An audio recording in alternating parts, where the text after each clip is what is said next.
Guys, I am so sorry. I've been bad about keeping you guys up to date with all of the Resident Evil leaks over the last week, but holy shit, there are so many leaks right now. And the funny thing is that they are actually coming from multiple sources. What makes things even more insane is the fact that they are on two separate Resident Evil games coming in the next 2 years. So today, I want to do something a little different. Instead of the normal news and leak update, I'm going to go over every single major leak within the last week or so about the two Resident Evil games that are both currently in development and planned for 2025 and 2026. Then I want to hear what you guys think about each of these games and which one are you most excited about, because I gotta admit, I'm pretty split here. Let's start with the game that we knew about for a while now. Hell, I think we knew about the development of this game since Village release, as it's apparently been in development since 2020. Granted, a majority of our information for this game comes from Dusk Golem, a notable leaker who has got some things right and some things wrong. So what do we know about this game in terms of the leaks?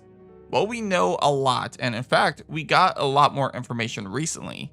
Starting with the fact that this game is slated for a January 2025 release date. Reputable sources, including Dusk Golem, have said that Resident Evil 9 will make use of the engine used by Dragon's Dogma 2 in favor of creating an open-world survival horror game with the franchise's newest entry of the series. While they didn't exactly go into detail about what this means exactly, my theory is that it would be taking some inspiration from Alan Wake 2's open world. More specifically, the Bright Falls section of the game in which you explore as Saga Anderson.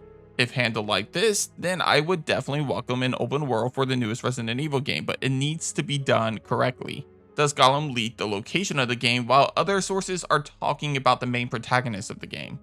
It seems like Resident Evil 9 will take place on a fictional southeastern island in a small rural town. Apparently the location will take some inspiration from places like Singapore. As for the main character, it looks like the early rumors about Chris Redfield being the main protagonist of the game may in fact be wrong, as it seems like there is a new frontrunner for that part. According to a reliable Arabian leaker and a few other sources, a 48-year-old Leon S. Kennedy looks to be the main protagonist of Resident Evil 9 now. It should be noted that the leaker has indeed confirmed the presence of a second main character, so it's still quite possible that either Chris or Jill could be featured as the second main protagonist. In fact, the main source for the Leon leak initially said that Leon is playable in the prologue, but later backtracked and said he's playable throughout the entire game. It could be a Resident Evil 6 situation where Leon was the only playable character in the prologue before the game split into 3 campaigns, 4 if you count Ada's, which is unlocked after completing the rest of the game.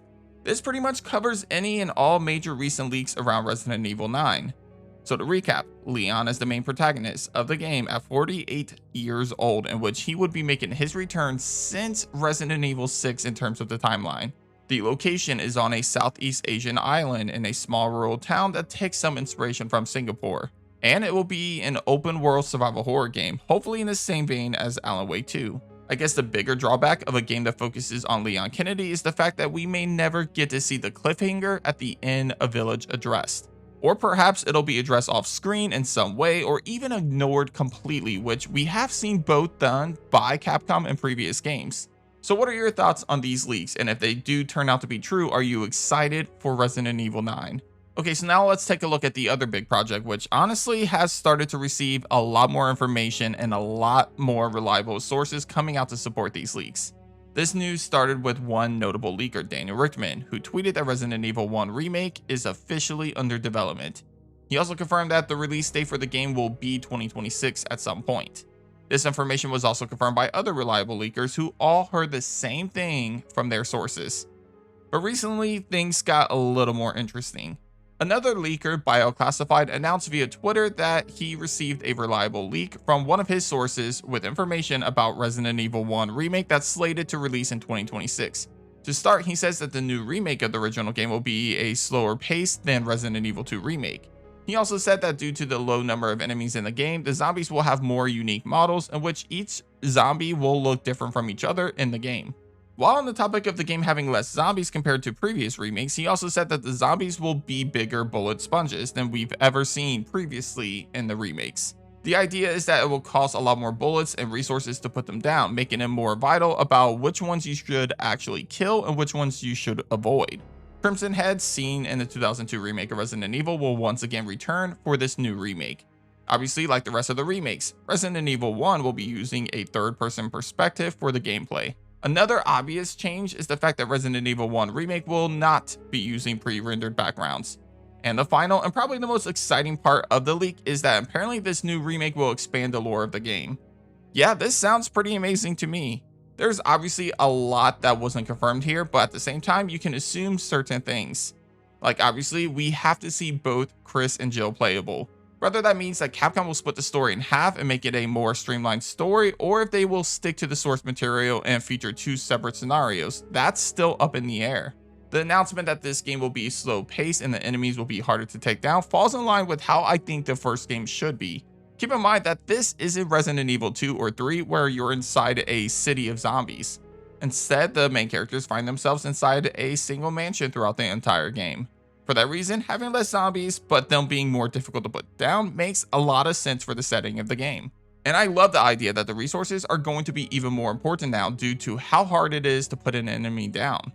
Another part of the leak that has me extremely excited is the expansion of the lore. What does this mean and how will this affect the game? I remember a while back when a fan was remaking RE1, they showed off the RPD and parts of the Raccoon City prior to the Spencer Mansion incident. It allowed us to connect with the characters more and made it a little more impactful when STARS members started to get killed off. Another change that I would love to see is the forest around the Spencer Mansion. Up until this point, we've seen a live action intro and a CGI intro that leads to the survivors making their way to the Spencer Mansion. It'll be a little more interesting to actually make this section playable, in which the players will control the characters as they explore the woods and ultimately make their way to the Spencer Mansion.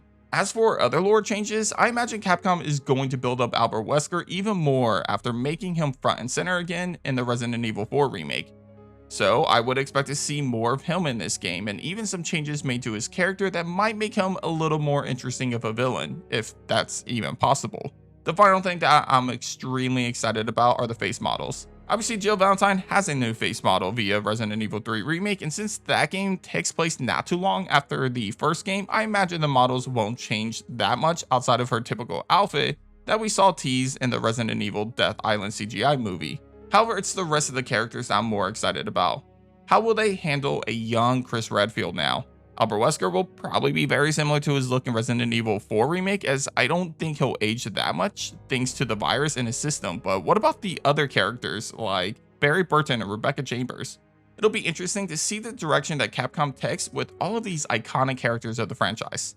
Anyway, that's it for this episode of Nerd Space Games. Guys, it's a great time to be a Resident Evil fan. When these leaks started to come out about the first game getting a remake, I didn't believe them. But as more and more sources are coming out and confirming this title, it looks like we might actually be getting Resident Evil 1 Remake again in 2026. Perhaps this is the game that Dusk Golem said that we would be extremely surprised about when it gets announced. Whatever the case is, I gotta know what your opinions are. Put up the comments and let me know which Resident Evil game are you most excited about? Which leaks are you most interested in? Does Resident Evil 9 with Leon Kennedy on an island sound more appealing to you, or are you more pumped about a second Resident Evil 1 remake that will expand the lore of the game? Let me know down below. But thanks for watching, and as always, I'll catch you guys on the next episode of Nerd Space Games. Take care.